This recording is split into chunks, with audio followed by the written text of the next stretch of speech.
le ministère des Transports, à travers l'aviation civile, a signé une convention de création d'une compagnie privée guinéenne dénommée United Aviation Services, qui sera dotée d'une dizaine d'avions au lancement et devrait démarrer ses activités au plus tard à la fin du premier semestre 2027 et qui couvrira l'intérieur du pays et la sous-région dans un premier temps. La réhabilitation et la reconstruction en cours des infrastructures aéroportières dans nos régions permettra d'augmenter l'offre locale. Cette vision se matérialise aujourd'hui à travers la construction des aéroports régionaux de Kankan et de Labé, dont les niveaux d'avancement et d'exécution avoisinent les 65%. La construction de l'aéroport de Beila, exécutée à hauteur de 80%, est quasiment achevée. Les projets aéroportiers de la région de Farana et de Zérékoré, dont les études de faisabilité sont complètement achevées et des travaux bientôt démarrés. D'autres aéroports régionaux sont en cours d'études. Celui de Dabla et de Kindia suivront la première vague et cela témoigne de notre volonté de renforcer durablement le maillage aérien de notre pays. Pour ce qui concerne les transports routiers et ferroviaires, le ministère poursuit ses efforts pour améliorer la mobilité urbaine et interurbaine. Vous l'avez suivi tout à l'heure, 50 bus déjà achetés vont être mis en circulation pour desservir les liaisons interurbaines, ce qui va s'accompagner d'une acquisition nouvelle de 50 autres bus pour l'exercice 2026, dont les financements sont déjà disponibles. Un processus d'acquisition de 200 bus est ouvert en partenariat avec le secteur privé et qui viendra renforcer la mobilité dans la ville de Conakry. Plusieurs initiatives suivent ces acquisitions.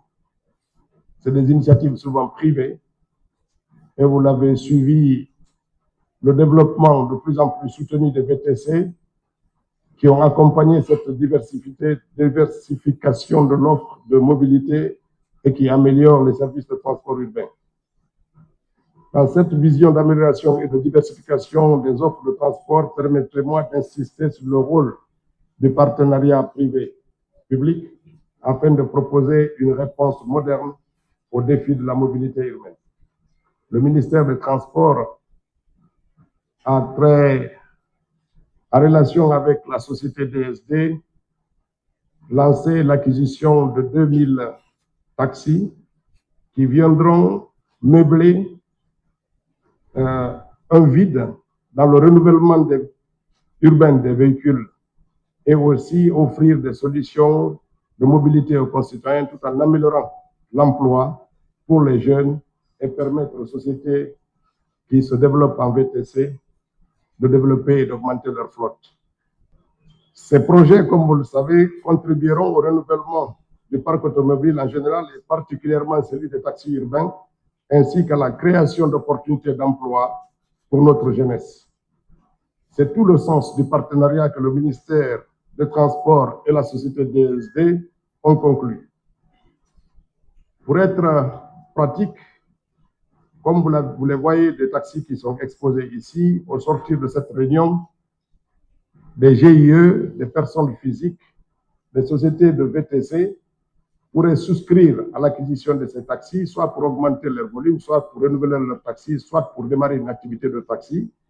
Il y a un prix voisinant les 18 millions qui est le montant de base pour prendre le taxi et ensuite le reste est payable sur 24 ou 36 mois, suivant les prix qui vont être affichés. Les premiers prix sont autour de 140 millions de francs guinéens pour les premiers prix de base, jusqu'à 200 millions pour les véhicules à 7 places qui peuvent servir aux interurbains. C'est un effort qui est considérable parce que le gouvernement subventionne ces acquisitions, négocie les prix, accompagne les importateurs pour faire en sorte que les voitures puissent être rendues à ces prix relativement accessibles pour une voiture sortie d'usine. C'est aussi un effort du président de la République de doter notre pays de véhicules urbains modernes et de permettre à la jeunesse de développer ses activités.